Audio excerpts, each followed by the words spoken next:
Merci Sarah et bonsoir. Mesdames, Messieurs, bonsoir. Nous avons l'immense plaisir de recevoir sur ce plateau Ndiaga Sylla.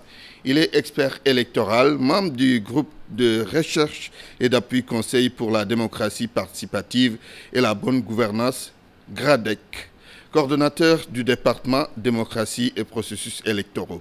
Bonsoir Ndiaga. Bonsoir Antoine et bonsoir aux Sénégalais qui nous voient. Alors, vous suivez avec beaucoup d'intérêt l'évolution du processus électoral. Êtes-vous satisfait de la situation actuelle? Bon, je dois dire que, compte tenu d'abord de l'initiative de réformer le système électoral et de le simplifier, et l'impératif du temps, il y a quand même un certain nombre de manquements. J'allais dire justement de dysfonctionnement. Oui. Nous avons initié il y a une dizaine d'années ce genre justement d'opération. C'était la fameuse refonte totale. Tout à fait. Mais nous disposions d'un an et demi, c'était exactement 18 mois. C'était de septembre 2005 à février 2007, date des élections. Mais ici, le temps est réduit parce que nous n'avons que 10 mois depuis qu'on a démarré la refonte en octobre. On aurait dû commencer plus tôt alors. On aurait dû commencer plus tôt, oui. Mais vous savez aussi il y a un certain nombre de contraintes parce qu'il fallait avoir le consensus des acteurs dans le cadre de la revue du code électoral. C'est pourquoi très tôt, moi j'ai alerté pour dire que nous avons une équation fondamentale à résoudre. Celle-là qui consiste à allier la nécessité de moderniser et de simplifier notre système électoral, mais aussi devant l'impératif de respecter le calendrier républicain. Il fallait donc passer par un consensus fort pour permettre effectivement d'abord d'opérer en fait donc les réformes adéquates avant justement de pouvoir engager effectivement donc le processus donc en termes de fixation de la date des élections. Justement, mais oui. Malheureusement c'était un sujet tabou. Aujourd'hui la machine est lancée. Nous osons espérer qu'au-delà justement de certains manquements qui sont quand même inhérents à tout système. Parce qu'il faut rappeler déjà qu'en 2005 nous avions connu effectivement un certain nombre de problèmes liés parfois au retard effectivement donc de démarrage dans certaines commissions, surtout à l'extérieur, au problème justement de la publication. Jusque-là, le problème se pose. Il y a des pays qui n'ont pas encore reçu effectivement donc leur liste. Oui. Il y a les cas d'omissions, mais parfois beaucoup même d'omissions au Maroc. Parfois même il y a pire. Parfois même il y a pire. Oui. Pour le cas du Maroc, c'est valable aussi pour d'autres pays. C'est parce qu'au moment où on démarrait le contentieux, justement, il y a des pays qui n'avaient pas encore justement donc reçu le liste parce qu'on n'avait pas auparavant au niveau de la DAF terminé effectivement donc la saisie.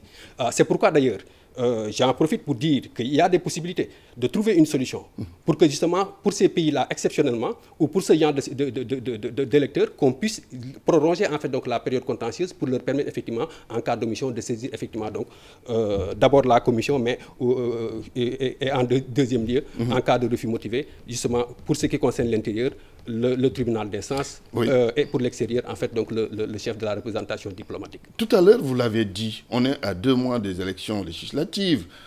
Il y a 6 millions et quelques inscrits, 6 millions peut-être 500 inscrits, et on a émis peut-être que 2 millions et quelques cartes.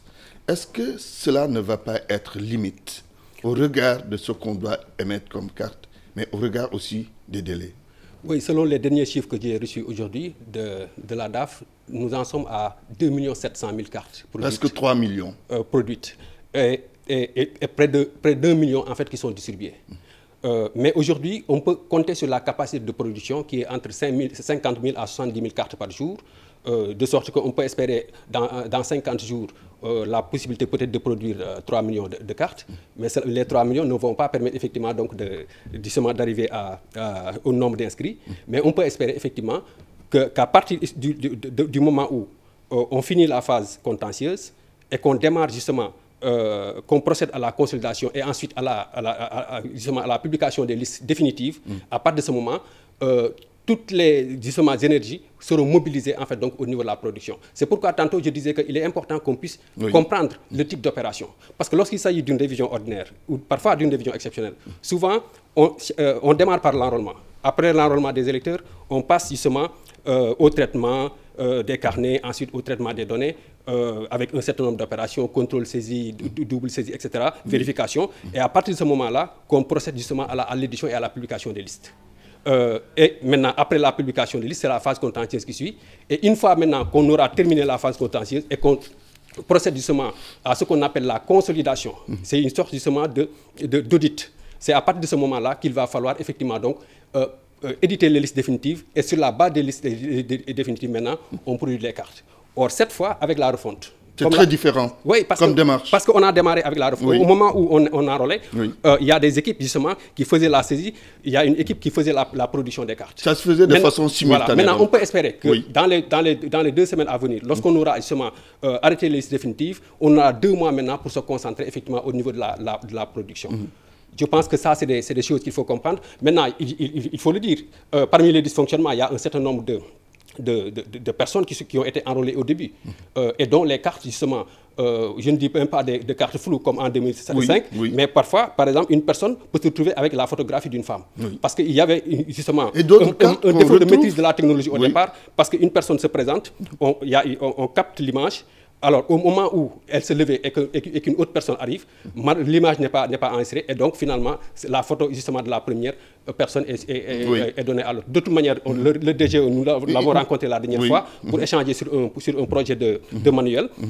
Il nous a dit effectivement qu'ils ont déjà prévu une opération spéciale pour ces quelques cas. Nous nous a signalé aussi, comme on l'a vécu d'ailleurs en 2011, dans le cadre du comité de veille avec nos missions, il peut y avoir des cartes produites en double. Il peut y avoir aussi parfois des cartes d'une personne qui se trouve à Ziguinchor, qui s'est inscrite et qui retrouve ça, dont la carte s'est retrouvée à Ziguinchor. Par exemple. Mais tout ça, il y a des solutions. Il faut que les autorités administratives, justement, puissent répertorier ces cas et les acheminer au niveau national pour qu'effectivement, qu'on puisse les retourner. Je donne le cas d'une personne qui s'est inscrite, par exemple, à Ziguinchor et dont la carte se retrouve à Richard-Toll. Comment cette personne va faire? Alors, généralement, nous l'avions rencontré pour ces cas-là. Il nous arrivait justement de venir dans une commission et que le président nous dise, d'une commission de distribution des cartes, le président nous dise, voilà une carte qui a été produite en double, on s'en est rendu compte, mais on remet seulement la carte à la personne. Parfois aussi la commission dit, nous avons enregistré la carte de telle localité, alors que justement, la personne n'habite pas ici. Alors, il y a un dispositif qui est mis en place pour que ces cartes-là soient retournées. Bon, je pense qu'il y a des efforts quand même à saluer, parce que cette fois, la DAF a prévu d'opérer un tri, non pas à partir justement donc des commissions, mais aujourd'hui les cartes sont triées d'abord au niveau central, par ordre alphabétique. Je pense qu'il faut aller au-delà de l'ordre alphabétique, finalement les classer en termes de nom. Parce que par exemple, quand on prend S, on sait qu'il y a des Silla, des Sané, etc. Maintenant, le mieux, c'est justement de classer les cartes. Et au-delà même, il va falloir effectivement décentraliser en fait donc les cartes au-delà des commissions, les décentraliser au niveau justement des différentes communes. Et pourquoi même pas au niveau justement donc des villages. Ça peut régler le problème. Oui, ça peut régler le problème, surtout que maintenant il y a une mesure qui est annoncée. Mais il va falloir effectivement que la loi électorale soit modifiée. C'est celle-là qui consiste à distribuer les cartes le jour même du scrutin. Cette possibilité était donnée à l'extérieur, au Sénégal à l'extérieur, compte tenu justement du fait qu'ils faisaient des kilomètres pour se déplacer, pour se retrouver au niveau du siège de la représentation diplomatique, on leur permettait de venir se déplacer une seule fois le jour du scrutin, retirer le carte et voter. Pour ceux qui ne l'avaient pas fait auparavant. Maintenant, au Sénégal, avant, on arrêtait la distribution des cartes 48 heures avant, et le jour du scrutin, on le faisait. Depuis un certain temps, on a dit qu'il faut arrêter la veille. Alors aujourd'hui, c'est bien que le ministre ait pensé justement à distribuer les cartes le premier jour, mais il va falloir aussi, comme on le faisait dans le passé, arrêter en fait donc la distribution au moins à 48 heures pour justement opérer un tri, parce que distribuer les cartes le jour du scrutin, cela veut dire qu'on va les distribuer dans les lieux de vote. Et donc cela nécessite effectivement qu'on arrête en un certain moment, justement, pour pouvoir effectivement donc trier les cartes et les acheminer dans les L'opposition parle du problème d'affichage des listes dans les préfectures. Le citoyen qui veut savoir s'il est sur les listes ou pas, il faut nécessairement afficher. C'est un problème sur ce plan. Bon, en réalité, on parle d'affichage, mais depuis un certain temps, vu la taille du fichier, les listes, en fait, c'est sur des carnets, parce que c'est plusieurs noms. Alors, depuis la refonte totale d'ailleurs. Ce qui fait que l'électeur, il n'a qu'à se déplacer au niveau de sa commune d'inscription de la sous-préfecture ou de la sous-préfecture. Par exemple, je donne mon cas. Moi, je me suis inscrit à Touba, dans la sous-préfecture de Ndam. Mais puisque je vote ici à Dakar, il va falloir que je retourne dans ma commune pour effectivement vérifier ma liste. Maintenant, pour voter, pour récupérer ma carte, il va falloir que je retourne à Ndam, à la communauté, à la sous-préfecture de Ndam pour retirer ma carte. Bon, il est vrai qu'on aurait pu, parce que je me suis inscrit dans le cadre de la compétence nationale, Oui. Et ça aussi, il faut le dire, c'est aussi valable pour la gestion du contentieux, comme justement pour la compétence nationale.